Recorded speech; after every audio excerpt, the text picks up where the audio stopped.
Welcome back, everyone, to a brand new Virtues Rage right here on thebigvitobrand.com.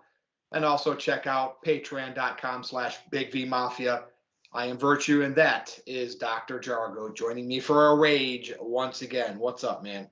What's going on, man? I'm ready to sit down, talk some wrestling. It's been a crazy freaking week around here with the puppy getting spayed, and she's got this giant freaking cone on her head. It's like, I don't know how big these people think my house is, but like the dog's walking around, running into everything. We're gonna have to touch up all the paint now. It's a mess, Virtue. It's an absolute mess. I had to have my golden retriever about 10 years ago neutered, and I remember going through all of that.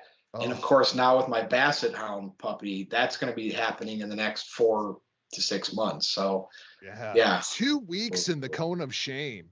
It hasn't even been 2 days, and I'm like, oh my God, this is going to be the longest 2 weeks ever. Yeah, it was funny. Like, my golden retriever tore my condo up a little bit when he was a puppy, and I still haven't repaired those spots yet. So, it's fitting. I'm not too worried about what the Basset Hound's going to do, because once he's grown up, then I can start. There you go. Redecorating. But yeah, so what I wanted to talk about this week, I think I left kind of a cliffhanger on last week's Virtues Rage. Now that, we're into 2022 and heading into WrestleMania season, we just got Wrestle Kingdom season is pretty much done and over with. What do we still got for New Japan this month? Well, we're getting ready to kick off the Golden Tour, which they are doing for their 50th anniversary as we lead up to the 50th anniversary show. So no New Beginning Tour this year. They're doing the Golden Road Tour. It's all building up to Tetsuya Naito challenging Kazuchika Okada for the IWGP World Heavyweight Championship. So finally, we're getting the stars back into the main event mix. We're tired of trying to create new ones. We're going back to the tried and true Naito and Kazuchika Okada. Now, so we're talking about Okada, okay? Now, we know that he has been over in the States and he's wrestled. Before he got too big, right, Impact had him. And we know how tough it's been with Japanese wrestlers in the United States. I will not argue with you whatsoever on how big this guy is in Japan, okay? We know how Roman Reigns has evolved over time, and he's the Cena 2.0, and he kind of flopped early, at least to where the fans are, but now he's had an opportunity to kind of do some stuff with his handcuffs off. And yes, he wrestles in the States for the biggest wrestling promotion that's global, and he's got Vince McMahon pushing him. So we have to draw a line in the sand here between Okada and Reigns, because we're talking about a professional wrestler and we're talking about a sports entertainer with a lot of history in his family in the business. Where are we going with this, and who is more over globally? I think that's what we were kind of talking about, right? Because I'm not going to argue with who the better professional wrestler is, but in terms of, and I know it's just a weird conversation because I have the WWE machine behind my guy. And you know how they reach globally. I mean, shit, they go to Saudi Arabia where most people shouldn't even go to do anything. Agreed on that one. So I'm going to give you the floor first, because we're talking Roman Reigns, Okada, 2022. I guess we're going to combine the world of professional wrestling and sports entertainment here. And how are you going to define who's more over globally? And is there somebody else we can throw into the mix? I mean, we have Brock Lesnar's, but I mean, really, the companies for full timers, it's Roman and it's Okada. Brock's a part timer. So take it away. I'm interested to hear what you have to say here. Well, and I mean, this even goes to go back another generation. I still stand by there's not too many dream matches left in professional wrestling, but one of them for me is Hiroshi Tanahashi and John Cena. They were the two respective aces of their own companies going through that period of time. That is a matchup that I think people would pay a lot of good money to see. I certainly think that is the case with Roman Reigns and Kazuchika Okada. The thing for me, and this is kind of a grander conversation. There's no right or wrong. Right. I mean, it's very subjective. The two most misused words in the professional wrestling dictionary are over and buried. If you're buried, you're not on television. What's going on with Sami Zayn right now? You lose to Roman Reigns, you lose to Brock Lesnar, all within a span of about 15 minutes. Oh, Sami's getting buried. Nope, Sami was on SmackDown the next week. Sami's not buried. If Sami was buried, he wouldn't get out of catering. The other one that we hear is over. Oh my God, he's so over. No, he's not. You know who was over? Andre the Giant was over. People outside of the professional wrestling world knew who Andre the Giant was. They still do. Andre the Giant's still the most over professional wrestler in the world, right? When it comes to Roman Reigns and Okada, I feel like Okada is more over than Roman Reigns on a global scale. And that is because of what he does outside of professional wrestling. When it comes to, the Tokyo governor sitting down with people about how are we going to reopen businesses? How are we going to reopen our tourism economy? She sits down with Kazuchika Okada. When it comes time to carry the Olympic torch through the streets of Tokyo, they called Kazuchika Okada. When it comes to making multi-million-dollar blockbusters, both he and his wife, they call Kazuchika Okada. Okada is a bigger name culturally than what Roman Reigns is. But are we talking in the context of Japan? Well, I think I'm talking in context of everywhere, to the extent now to where Okada can go to the UK and sell out the Royal Albert Hall, to the point where Okada can come to the United States and sell out Madison Square Garden, to the point where they're putting 15,000 people inside of a stadium in Texas for a G1 showdown between him and Tanahashi. Like, thanks to the internet and thanks to the global marketing of New Japan Pro Wrestling, I think when you look at who is actually more over, the answer is Kazuchika Okada. Roman is more over when it comes to WWE professional wrestling fans. If you go ask the average person on the street, who is Roman Reigns, they have no idea. I disagree with you there. I just don't see it. We're not in the world of going and asking a person on the street, who's Stone Cold Steve Austin or The Rock. We know back then the rate was way higher than any wrestler today. But and with all due respect to Okada, he's huge culturally in Japan, where it's a smaller country. Wrestling's presented as a sport there. Heck, the reporters even they're all the media covers it as a sport. And so everything you just said in the confines of Japan, I can't argue with. Now, I'm not saying, Madison Square Garden wasn't a sellout at that Ring of Honor show that Okada was at, but, Roman Reigns, yes, did it on the WWE umbrella with John Cena on the card, but he's done the same thing. I mean, you go to India, people know who Roman Reigns is. I'm not going to even bring up Saudi Arabia. People know who Roman is in the UK. And again, it's not fair because Roman has Vince McMahon behind him, pushing him. And I think that's the biggest difference, Virtue, is the fact that Okada is putting asses in seats because of the business model of New Japan Pro Wrestling. I don't think Roman Reigns is putting asses in seats. We've never seen the metric to where Roman is putting more butts in seats than if Roman is not on the card, because Roman is not the draw. Roman is just the guy on top. The WWE is the draw as the brand. That, I think, is the biggest difference. 5 years ago, it'd be hard for me to argue that. I think things have changed, because the reason why I say that, and I know you call this an abomination, but Roman was on the Tonight Show 5 years ago. He wasn't. That was still John Cena's spot. Roman Reigns is making cameos in movies with The Rock. You can say, hey, that's cuz getting him in a Samoan fighting scene, whatever. I'm looking at it this way. If Okada and Reigns had a main event over here, how many more tickets would sell, right? For whatever, we'll say like Tampa, like WrestleMania was last year. How many more tickets would sell for Reigns and Okada? And I don't know if you want to just call it a WWE event or whatever, versus if Roman went over and wrestled in the Tokyo Dome. Now, I need you to explain something to me first. I know Okada's headlined like all these Wrestle Kingdoms the past decade.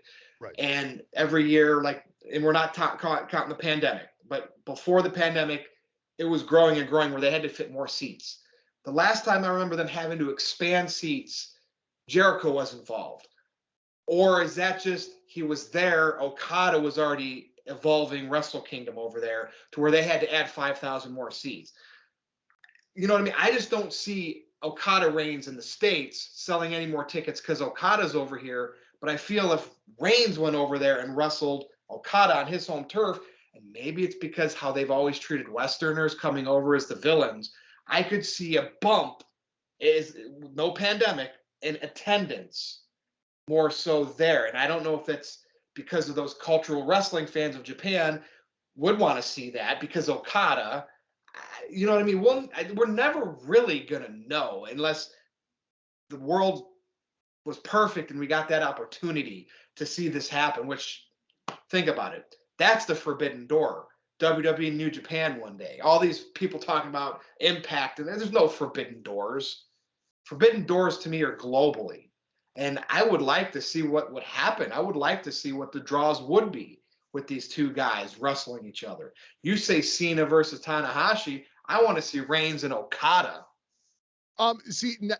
I think Cena and Tanahashi would have a fantastic match because I think stylistically they would blend very well together.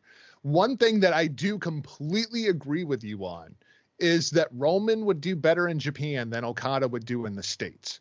And I say that, and I get a lot of heat for saying that from the New Japan fans, because when you watch an Okada match, it's different. You might as well settle into your couch because this is going to go like even bare minimum G1 30-minute time limit. He's going to use 27 of those 30 minutes because that's Okada and that's the way that he tells his stories and that's the way that his matches are presented. That wouldn't fly in the United States.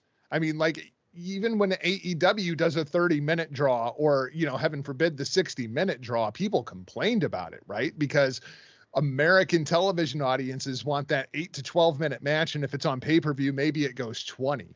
And that's not enough time for Okada to do what it is that Okada does.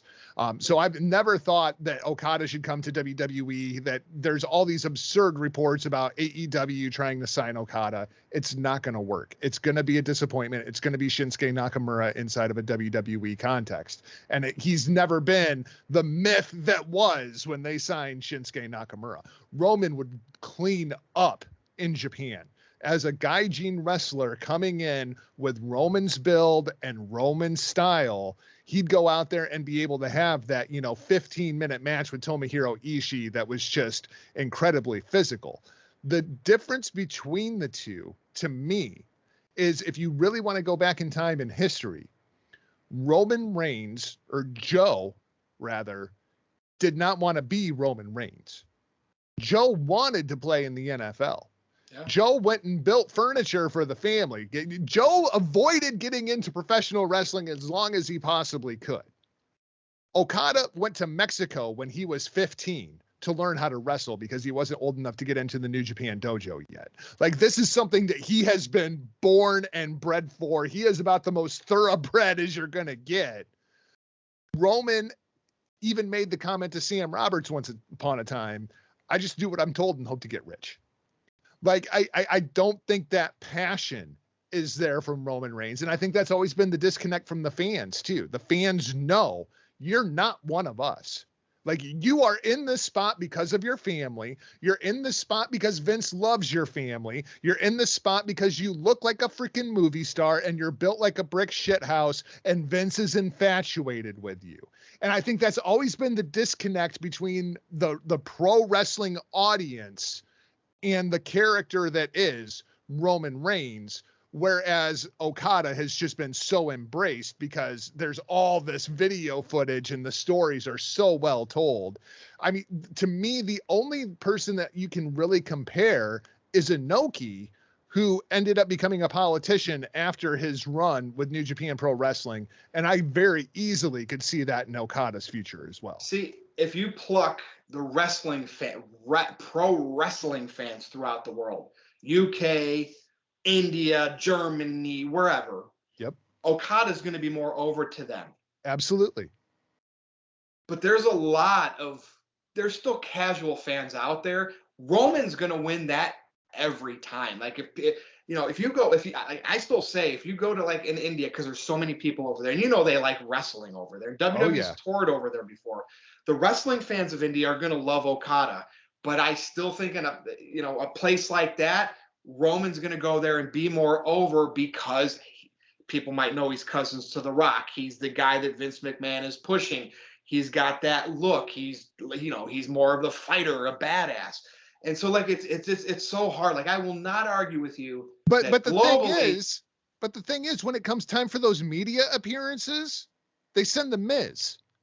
They don't send Roman Reigns. You know what I mean? It's just like, it's so. Is that because of the pandemic, you think, or has that always been that way? It's always been that way because, and I mean, not to take anything away from Miz, when it comes to a radio interview, a TV interview, like that dude knocks it out of the park every time. Dude, and Roman's always avoided those. When the Shield was a thing, I remember here in Cleveland, Rollins and Ambrose were doing them, and they would like, Roman's back at the hotel. Yep. I mean, he's so protected from that, right? And that to me is the biggest difference between John Cena and Roman Reigns. See, it's weird because it was probably 2017, whenever they put Roman over Undertaker at that WrestleMania, and that next night at Raw happened, where that crowd just was going to boo him no matter what. And to me, that was the night Roman should have turned heel. That's the night I connected with Roman because I felt like reading him, if you would have given him that opportunity to do whatever he wanted out there, he could have made those fans react. He didn't want to be held behind what Vince McMahon told him to say. And I think ever since that point on is where I feel confident saying most people that just know about wrestling in general are going to know Roman Reigns. And again, maybe in the context of the United States, it's differently, where most people might, some might know Okada, some might not, to me, right? I mean, we're never really going to know unless you and I both go on the streets in like Manhattan, and you take LA and we do a freaking case study. Right. But to me, I'm not even sure Roman Reigns is the most over guy inside of the company right now, because I feel like Randy Orton is more over than Roman Reigns. I'm not sure the Miz isn't more over in, the mainstream culture than Roman Reigns. I mean, I'm not sure the Bella twins aren't more over than Roman Reigns. And it sounds absurd to say that, but when you look outside of that little bubble, they're bigger stars than what Roman Reigns is. Orton especially.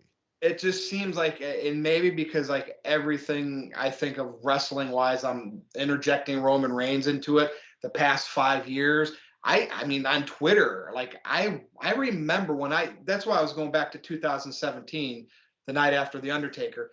That was like that week, I like turned my Twitter into pro Roman, right? And I was one always saying Roman's my least favorite member of the Shield, this and that. And then like I just remember, and this is a small sample size, and that's Twitter. And I'm still irrelevant in the grand scheme of things on Twitter at 1,600 followers because of, when you're over, you got millions of followers.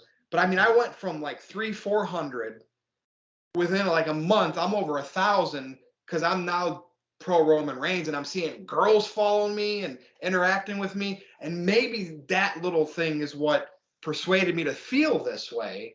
But I don't know, man. I think the first few years he was pushed, I would never have this conversation with you because I would have no merit.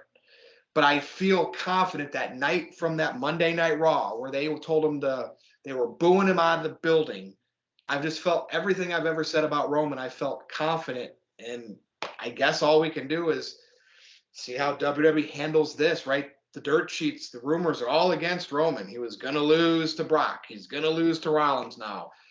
Let's just see how Roman's booked now, right? I mean, Okada is going to always be Okada in Japan. So much so that it's his own detriment sometimes, because I mean, the time comes, whether it's, 720 days from now or whether it's next week, Okada has to lose that championship. And the problem is when he loses that championship, they have absolutely no idea what to do with him. And he doesn't know what to do with himself, because very much like Nick Aldis, he plays champion very well. You know what I mean? But anything other than that just feels beneath him. It does. Like I've seen him when he's the champion. Yeah, like when he's not at the top, it's like he's still the main event, whether he has the belt or not. How many it's like Wrestle Brock Kingdoms Lesnar. has he headlined? 10? No, not 10. I mean, Roman's at 5 WrestleManias. I think Okada, well, and it'll probably be 6 after this year because Brock and him. This gets a little tricky too. Like, does Okada get 2 of them this year? He headlined both nights. That's a good. Actually, he headlined 3 nights this year. I would probably have to say 1 just because it's the same event. So then I think he's at 6. But it's still a lot. Like and you know, Roman, obviously, when you're the man getting pushed by Vince McMahon, you're going to headline WrestleManias. But I mean, I'll agree to disagree with you and say we're still at a stalemate. Like, you made great points. I don't know if I drove any of mine home. No, and maybe we'll have to revisit this in a couple of years. Like, their thing is, both of them, they ain't done, like, by any means. And well, I think the absurd thing is when you look at this conversation on paper, people are like, oh, it's Roman Reigns. Like, it's not even close. And it's like, I think it's a lot closer than people might think that it is. I wasn't even going to say that. You know what I mean? I no way, absolutely not. Because it's, again, let's pick a neutral playing field, and we'll never know this. We need a Reigns and Okada match in the UK. Right? And draw the fans in, and then of all the fans there, you got to do like an in-house poll and see who came to see Okada and who came to see Reigns. By God, maybe it would be split down the middle. I don't know. But, like, we're never really going to get that answer just because of the cultural differences. And, we can just sit here and ramble on and on about it. But I don't know. I'll agree to disagree. But I'll still say Okada, like, is up there as one of the top over professionals in the world with Roman, even though to me he's just big in that Japan bubble. I'll say he's one of them. I'm not gonna concede that he's more over than Roman globally, but I'll say he's one of them. It's gonna be interesting to see if or when, this pandemic subsides, if Okada comes stateside and if they end up doing a project with All Elite Wrestling, right? If we get to see Okada at any kind of a regular basis on American television, it's going to be really interesting to see kind of what direction things go, because if AEW brings Okada in, it's for the championship or Kenny Omega. Those are the only 2 things they can do, right? Yeah, that's true. Everything else would be below Okada, but you don't see Okada coming in to do a job for anybody either. Like, it could be really interesting to see what happens. And when people talk about, even the potential here 6 months ago, maybe 2 years ago, there's no concept of time anymore, where they were talking about a New Japan WWE relationship and the potential thereof. And we'd get this super and then show. Tony Khan got all mad, like, what? But, it's like, oh, we could get this super show. You get Reigns versus Okada. And it's like, there's no way they're going to let that happen. You're going to end up with like Roman Reigns versus Tomohiro Ishii. You're going to end up with Roman Reigns versus Minoru Suzuki, Satoshi Kojima, Yuji Nagata, somebody that Roman Reigns can beat, because they're not sending Okada over here to do a freaking job for Roman Reigns, any more so than WWE is going to send Roman Reigns to Japan to go do a job for Okada. Like, it's just not going to happen. I mean, Hogan went over to Japan, Brock went over to Japan, and I feel Roman's never going to have that opportunity, because when the he's world done, is so different now. Yeah. Ugh. But anyway, good chat, man. We got to get ready for the review.